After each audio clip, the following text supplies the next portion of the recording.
We had some recent bombs. Oh shit, yeah. You guys. Oh, I did actually. Yeah. You did too. Excuse me. I forgot. Yeah, I did. I bombed. Fuck, that was bad, huh? Which one? The one at the bar downtown. Oh yeah, yeah. Our first official hell gig. Yeah, we brought that up the last podcast. Yeah. Yes. That was terrible. Thank you guys for coming, by the way. Oh, course. absolutely. You were kind of my moral support back there. Yeah. When half the room was watching the Lakers and the other half was barely listening to me. That was neat. I mean, we got flight time out of it. We did. Flight time, yes. Clock in, clock out. I know all Oh, about yeah. flight time.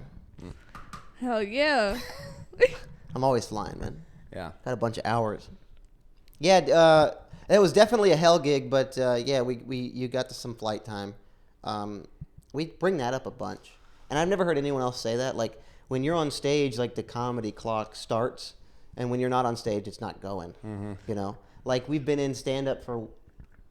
What would you say? 3 years? I'd say 3 years. 3 years. Because we always talk about that. Like we started in 2019, and Yeah. then the pandemic, and we took off longer than we started, and then got back going again. So I always clock it against like 2020. Yeah. So that's like 3 years now. Yeah. But Well, we don't have like 3 years of stage time. Yeah, exactly. We do, but we do have 3 years of where We're actively doing it. Yeah, stand up is the main focus and all we fucking think about. Yeah. But yeah, dude, the show must go on regardless of how shitty it might be. Yeah. And And at least I don't know if I told you how this went down, but we talked about this on the last podcast. It was like 3 hours till showtime. Yeah. And the promoter of the show texted me last minute. He was like, "Hey, the venue change. It's downtown instead of fucking 3 blocks that way." And I sat down. Ryan was in bed, like scrolling TikTok or whatever. And I sat down. I showed him the text, and I was like, "What do you think I should do?" And he just like laughed for a second. He was like, "Dude, the ship must have a captain. Right. The show must go on." And I was like, "All right, fuck it, we're doing it. we're going downtown God. last minute. Going downtown Los Angeles." We took the subway down there, and it was How fun was that? First off, taking us like that night felt like such a comedy night, That was a nice night. like a comedian's night we out. needed that. That was night. so fun, huh? Yeah. We took the subway to a bar in downtown Los Angeles. I bombed, but we all did sets. Well, you have to bring up how you guys even ended up getting up, because what happened was when there was a last second venue change, like 3 comics dropped out because they couldn't make it downtown, and you guys were coming anyway. And so when we ran into I think the producer of the show, Yeah. The host. the host, right? Yeah, the host. You guys were like, "Well, we're comics too," and he was just like, "All right, let's get you up. Let's get you up." go. Let's go. We got to pack this show." It was great, and anytime I'm at someone else's show, and I'm not going on, I always have the thought, dude, put me up there. Right? Let me get up there. Yeah.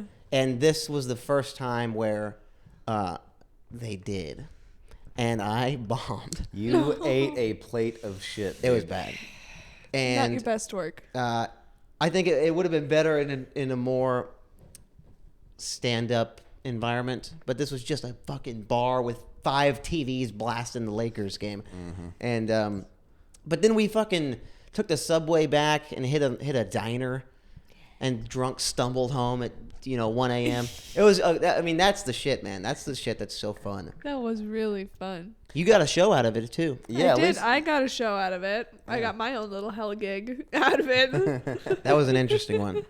Oh, it was the exact polar opposite of everything your gig was. how's that? It was yours was at a loud bar, lots of TVs, lots of people, no one's paying attention. Mine was at a club, but there's 5 people in the audience who aren't the comedians. And it was like outside. It was like half outside. It was one of those things. Half outside. They're paying attention, but they're not laughing at you. Oh God. Or even remotely interested. Or speak very good English. They can't even understand the punchlines. They were all German. I Yep. don't know why, but they were. It was a rough one. It was rough. You did good though. I already told you that. But Yeah. You pulled it off for the circumstances. It wasn't a bad set. It was I ended up getting more time than I thought I was, or maybe I just timed it wrong in my head. But the other comedians laughed, and it's like, okay, I'll take that validation at least. Also, yeah, like your time was never established. But I saw there was that one other woman that was bombing, and I saw the host open the door, which was like behind the stage. He opened that door and he was like, and she got lit early because she was sucking, and you did like 8 minutes or however long you did. You didn't get lit early. I was only expecting to do 5. Yeah. But I mean, it worked out.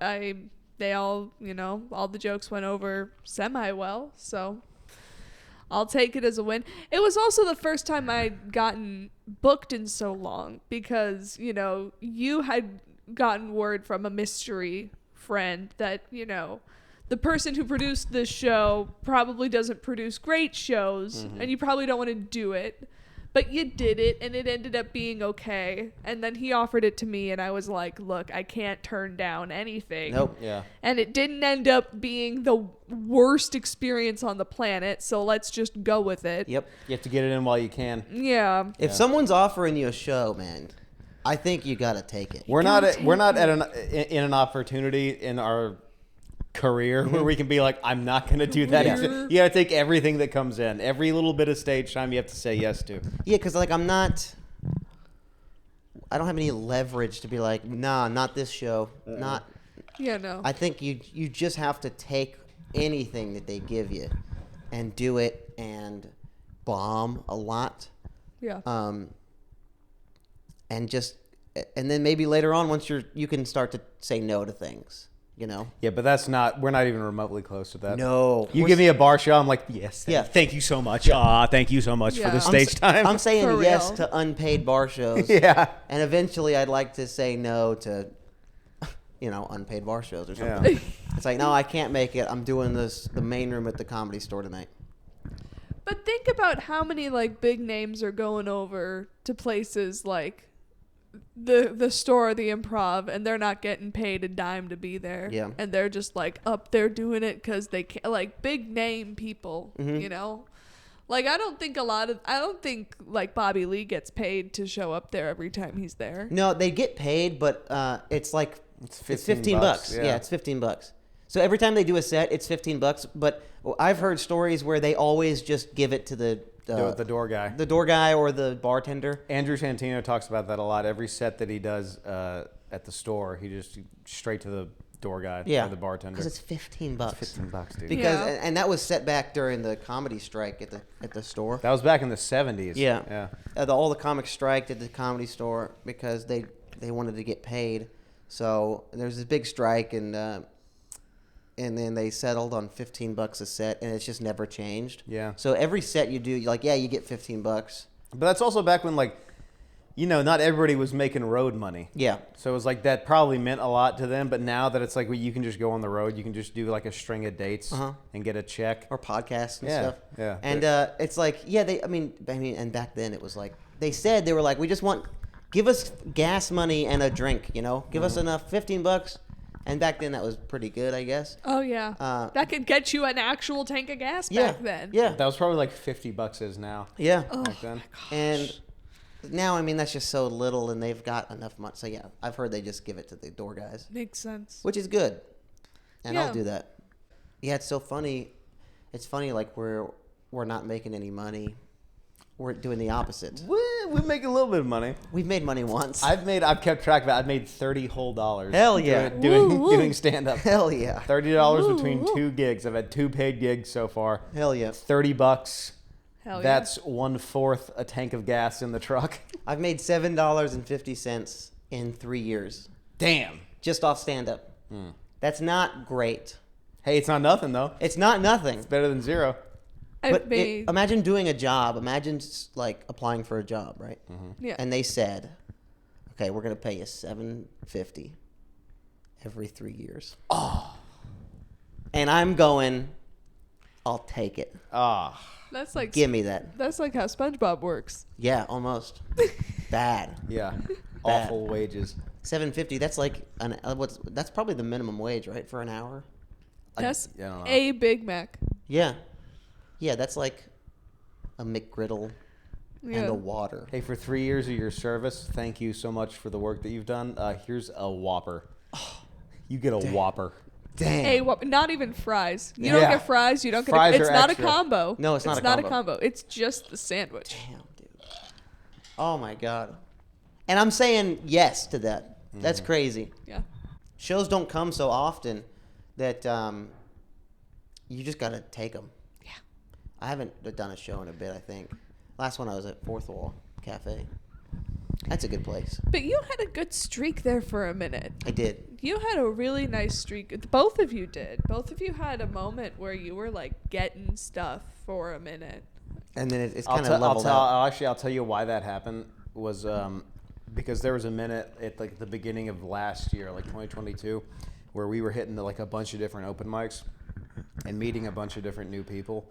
And that opened up a lot of different opportunities to like do shows around town. And then for whatever reason, we hit this like 6-month malaise where like all we were doing was just going to work, going to Badger, and going home. We weren't like going to the store. We weren't going to different open mics.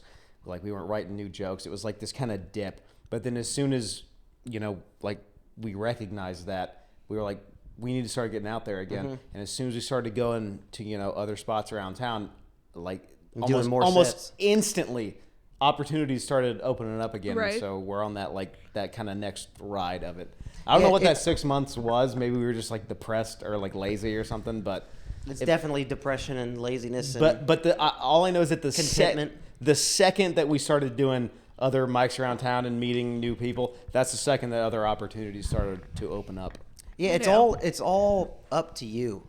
Like it is what you put in, you get out. You know, you get out what you put in, and I have those times where I'm just like, I don't have it in me, so I'll just go to a couple mics.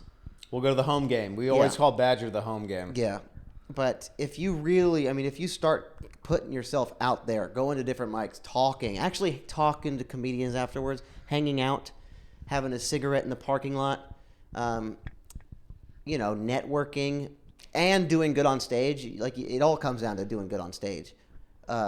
You'll start to get shit.